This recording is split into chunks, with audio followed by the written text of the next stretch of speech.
عليه.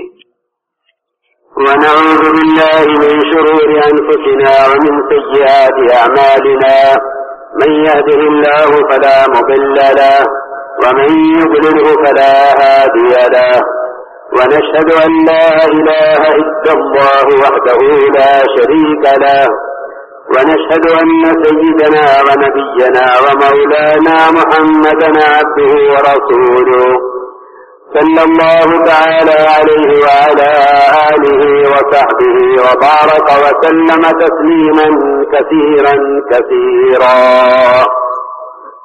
أما بعد، فأعوذ بالله من الشيطان الرجيم. بسم الله الرحمن الرحيم. والذين جاهدوا فينا لنهدينهم سبلنا وإن الله لمع المحسنين. وقال الله سبحانه وتعالى: ومن أحسن قولا ممن دعا إلى الله وعمل صالحا وقال إنني من المسلمين. وقال الله سبحانه وتعالى: والعصر إن الإنسان لفي خسر إلا الذين آمنوا وعملوا الصالحات وتواصوا بالحق وتواصوا بالصبر. وقال عليه الصلاة والسلام: من قال لا إله إلا الله مخلصا دخل الجنة. قيل: وما إخلاصها؟ قال: أن تحجزه عن محارم الله. وقال عليه الصلاة والسلام: مثل المؤمن والإيمان كمثل فرس في آخيته يحول ثم يرجع إلى آخيته، أو كما قال عليه الصلاة والسلام. میرے محترم دوستو، بزرگوں، عزیزوں، ایک اچھا خاصا مجمع اس محیط کے ساتھ متعلق اور منسلک ہے، لیکن ہمارے دلوں کے اندر دعوت اللہ سے جو اللہ کے قرب کا یقین ہوتا اور دعوت اللہ سے ہر زمانے میں برے سے برے ماحول کا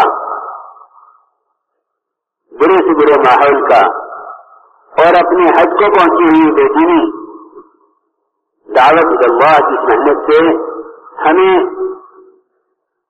اس ماحول کے بدلنے کا جتنا یقین ہونا چاہیے تھا وہ یقین نہیں ہے، اور یہی وجہ ہے کہ ہمیں اعمال دعوت پر استقامت نہیں ہے۔ اللہ رب العزت نے دعوت اللہ کو ضابطہ قرار دیا ہے، اور یہ یاد رکھنا ضابطہ کسے کہتے ہیں؟ ضابطہ اس کو کہتے ہیں جو قیامت تک کبھی بدلنے والا نہیں ہے۔ اللہ کا ضابطہ ہے، یہ اللہ کی سنت ہے جس میں کوئی تبدیلی نہیں ہے۔ وہ ضابطہ دعوت اللہ، یہ ضابطہ ہے یقین اور ماحول کے بدلنے کا۔ اگر امت اپنے فسق و فجور میں اور اپنے گناہوں میں اور بے دینی میں اس حد کو پہنچ جائے کہ اللہ رب العزت ان کو ہلاک کرنے اور ان کو عذاب دینے کا فیصلہ فرما لے، تب بھی دعوت دینے والا یہ یقین رکھتا ہے کہ مجھے اتنی امید ہے کہ یہ دعوت کے تقوی پر آ جائیں گے، کیونکہ ایک قوم جن سے اللہ رب العزت نے یہ وعدہ لیا تھا کہ تم ہفتے کے دن شکار نہیں کرو گے۔ میرے محترم دوستو، ان کو دعوت دینے کے لیے جماعت چلی، حالانکہ اللہ رب العزت نے ان کو ہلاک کرنا، عذاب دینے سے کر لیا تھا، لیکن داعی کو اپنی محنت پر یقین اور بصیرت اتنی ہوتی ہے کہ وہ کبھی اپنی دعوت میں بے دینی کے ماحول سے متاثر نہیں ہوتا۔ اس کو یقین ہوتا ہے کہ اللہ رب العزت نے ہمیں وہ محنت عطا فرمائی ہے جس پر اللہ نے ہر زمانے میں یقینوں کے بدلنے اور برے ماحول کے صحیح ماحول میں تبدیل ہونے کے اللہ نے وعدے فرمائے ہیں۔ چنانچہ ایک جماعت ان کو دعوت دینے کے لیے چلی تو اس قوم کے صلحاء نے یہ کہا کہ ان کو کیوں دعوت دیتے ہو؟ ان کو تو اللہ رب العزت نے ہلاک کرنا طے کر لیا ہے۔ دعوت دینے والوں نے کہا ہمارے دعوت دینے کی دو وجہ ہیں، ایک تو ہمیں اس کی امید ہے کہ یہ تقوی پر آ جائیں گے، اور ہم اللہ کے یہاں اپنی ذمہ داری کو پورا کرنے والے مانے جائیں گے۔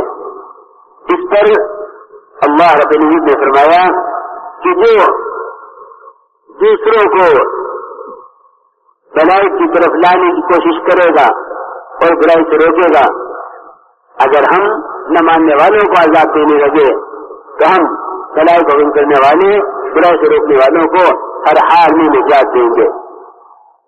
فلما نسوا ما ذکروا به انجینا الذین ینہون عن السوء، میں نے اس لیے عرض کیا ہے کہ ماحول کا بگاڑ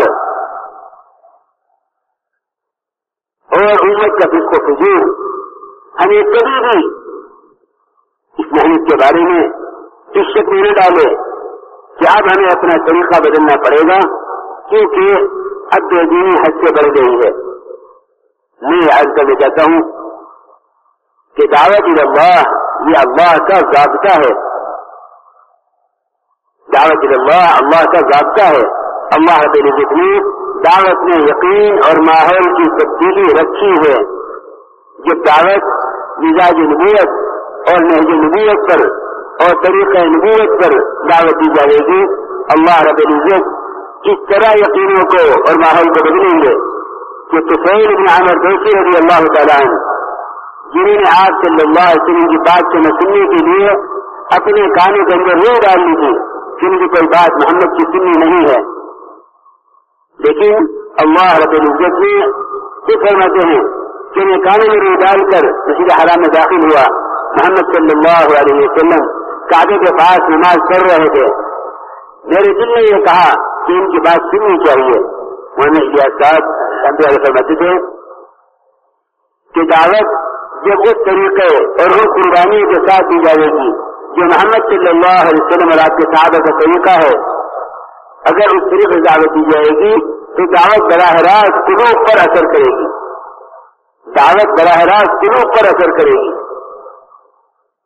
تو صحیح ابن عامر دوسی رضی اللہ تعالیٰ عنہ جو کان بند کیے ہوئے تھے آپ کی بات کو سننے سے، اللہ رب العزت نے خود فرماتے ہیں کہ اللہ مجھے آپ کی بات سنوا کے رہے، حالانکہ میں سننا نہیں چاہتا تھا، میں نے کان سے نکالی اور آپ کی بات کو سنا، مجھے آپ کی بات پسند آئی، میں نے فوراً اسلام قبول کیا اور عرض کیا کہ یا رسول اللہ میں اپنی قوم کو جا کر دعوت دوں۔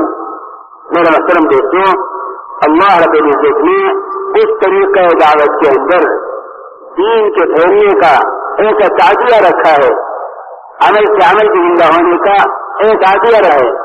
جو طفیل بن عامر دوسی رضی اللہ تعالیٰ عنہ جو آپ کی بات سننا نہیں چاہتے تھے، وہ اپنی قوم دعوت دے کر گئے، ان کے ذریعے سے 80 خاندان اسلام میں داخل ہوئے، ان کے ذریعے 80 خاندان اسلام میں داخل ہوئے۔ ہمیں ان واقعات سے ضرور غور کرنا چاہیے تاکہ ہمارے دلوں کے اندر اس محنت سے اپنے اور سارے عالم بچنے والے عام انسانوں کی ہدایت کا ہمیں دل سے یقین ہو کہ اللہ رب العزت نے دعوت کو ضابطہ قرار دیا ہے یقین اور ماحول کو بدلنے کا۔ نحمده ونصلي على رسوله الكريم اما بعد۔ محترم دوستوں بزرگوں، بڑی بدت سے بھائی বিশাল এক মজমাকে আল্লাহ তাআলা দাওয়াত ইলাল্লাহ আল্লাহর দিকে মানুষকে দাওয়াত দেওয়ার যে কাম এই কাজের সঙ্গে সম্পৃক্ত করে দিয়েছেন আল্লাহ তাআলা বিশাল এক মজমাকে। কিন্তু মেরে মহতরম দোস্ত বলেন যে এখনো পর্যন্ত আমরা ওই ইয়াকিনের দরজায় পৌঁছি নাই যে দাওয়াত ইলাল্লাহ আল্লাহর দিকে মানুষকে দাওয়াত দেওয়ার এই কাজ এত বড় কাজ যে দিলের ইয়কিনকে পরিবর্তন করে এবং এটা পরিবেশকে মাহৌলকে পরিবর্তন করে দেয়। এটা যখন বুঝে আসবে তো দিলের ইয়কিন পরিবর্তন হবে এবং মাহৌল আর পরিবেশও পরিবর্তন হবে। এবং মেরে মহতরম দোস্ত বুজুর্গ, এর মধ্যে এই দাওয়াত ইলাল্লাহর কাজের মধ্যে ইস্তেকামত হাসিল হবে। মানে একটা মানুষ এই কাজের মধ্যে জমতে পারে না। স্বাভাবিকভাবে যখন মানুষ ওই কাজের উপকারিতা সম্পর্কে সন্দিহান হয়,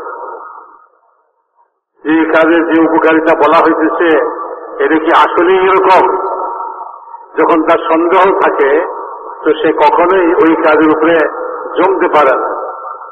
তাকে ইয়াকিন হওয়া উচিত, তার ইয়াকিন হইতে হবে এই কথা যে এই কাজের দ্বারা যে উপকারিতা বলা হয়েছে সেটা অবশ্যই হবে, তখন সে ওই কাজের উপরে জমতে পারে। মেরে মহতরম দোস্তা বুজুর্গনি বলেন যে আল্লাহ পাকের জাবতা অর্থাৎ নিয়ম, জাবতার নিয়ম বলে হল যেটা কখনোই পরিবর্তন হবে না। আল্লাহ পাকের সুন্নত যেটা কখনোই পরিবর্তন হবে না। কোরআনে পাখি জায়গায় জায়গায় আল্লাহ তাআলা বলছেন আমার সুন্নত পরিবর্তন হয়েছে দেখবে না। অর্থাৎ আল্লাহ তাআলা সেই নিয়ম, সেই জাবতা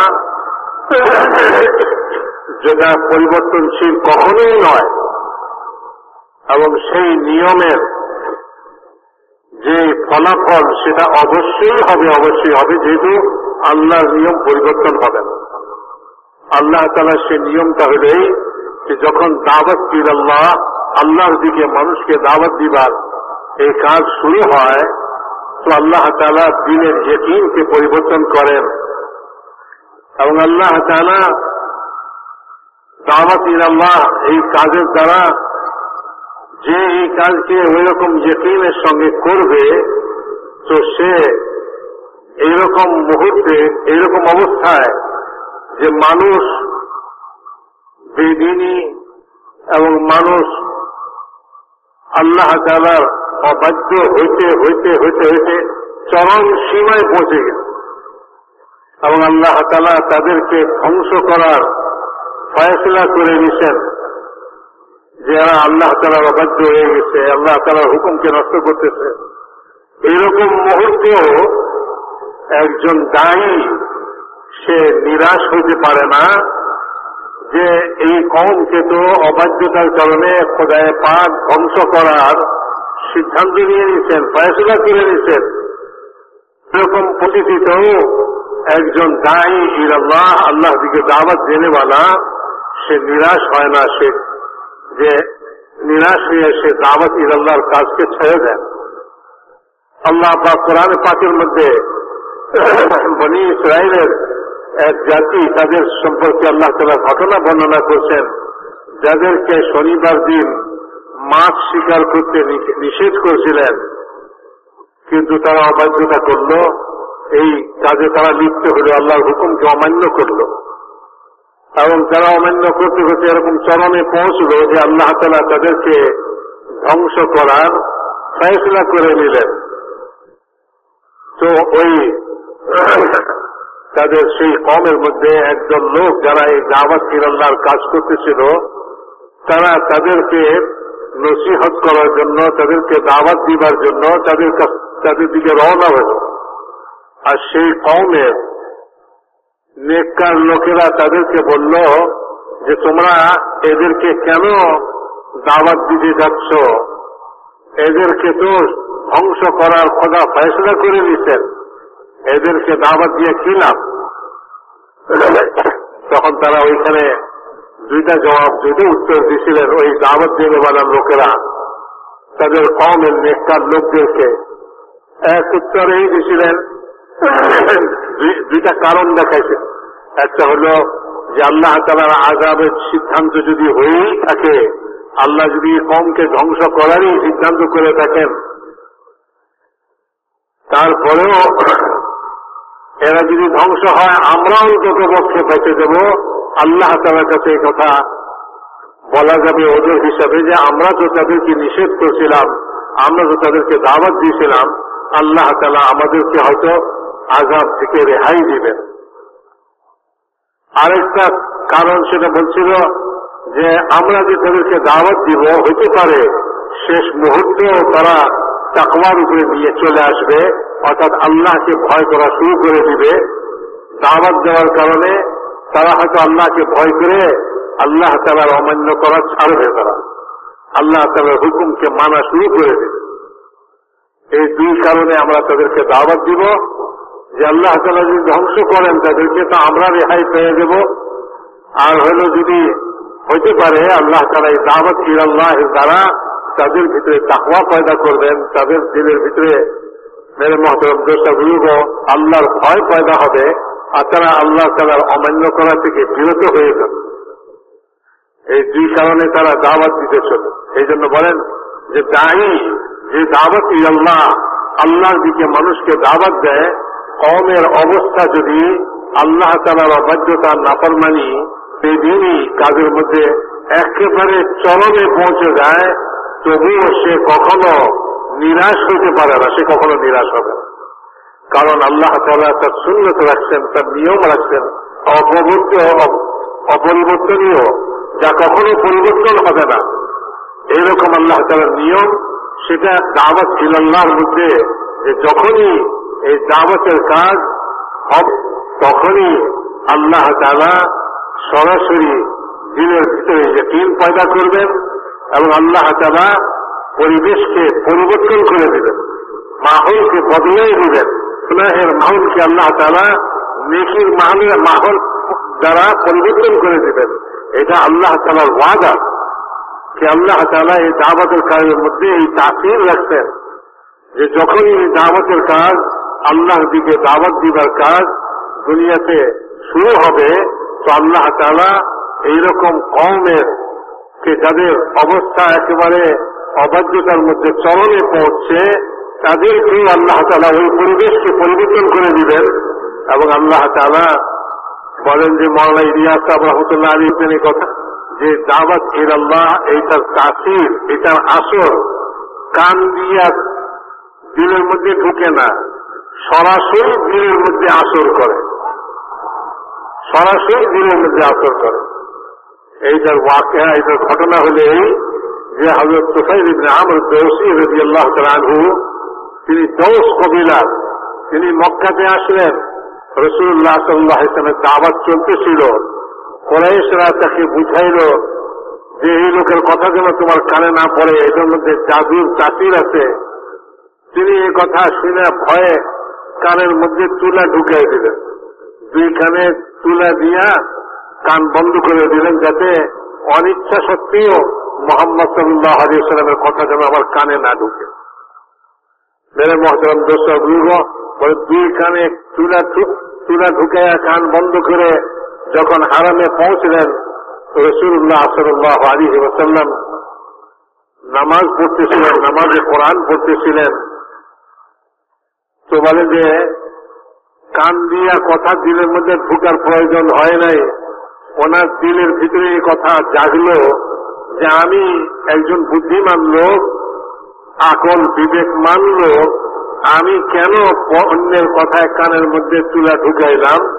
আমি একটু শুনে দেখি না তার কথা ভালো কি খারাপ, আমি নিজেই তো বিচার করতে পারি। তুমি মহতারাম দোস্তা বুঝব, তিনি রাসূলুল্লাহ সাল্লাল্লাহু আলাইহি ওয়াসাল্লামের কোরআন শুনলেন, আর ওইখানেই তিনি কানের তুলা খুলে কোরআন শুনলেন, ওইখানেই তিনি ইসলাম কবুল করলেন। এবং ইসলাম কবুল করার পরে তিনি বললেন, ইয়া রাসূলুল্লাহ, আমি আমার কওমকে এই দিকে দাওয়াত দিবার জন্য, আল্লাহর দিকে দাওয়াত দিবার জন্য চললাম। এবং তিনি তার কওমের মধ্যে মেহনত করে 80 পরিবার ওনার হাতে ইসলাম কবুল করল, 80 পরিবারকে মুসলমান বানাইল।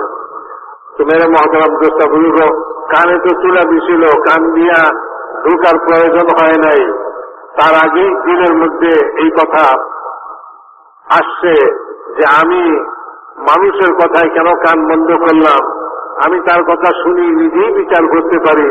এই যে দিলের ভিতরে এই কথাটা আসলো, এটাই তো নবী করিম সাল্লাল্লাহু আলাইহি ওয়াসাল্লামের দাওয়াতের আসর ছিল। যদিও তারা তাকে ভয় দেখাইয়া কান বন্ধ করাইছিল, কিন্তু দাওয়াতের আসর তো সরাসরি দিলের মধ্যে লাগলো, দিলের ভিতরে এই চিন্তা পয়দা হলো, দিলের ভিতরে এরাদা পয়দা হলো।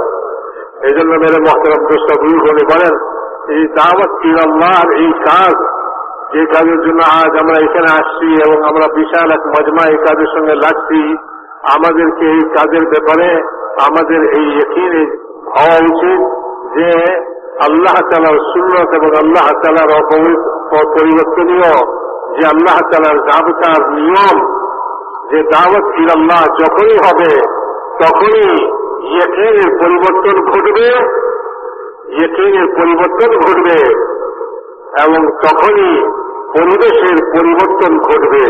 আল্লাহ তাআলা এই দাওয়াত ইলাল্লাহর কাজের সঙ্গে এই দুই জিনিসের ওয়াদা করে রাখছেন যে যখন দাওয়াত ইলাল্লাহর কাজ হবে তখন দিনের ইয়াকিনকে পরিবর্তন করে দিব এবং তখন গুনাহের পরিবেশকে নেকির পরিবেশে পরিবর্তন করে দিব।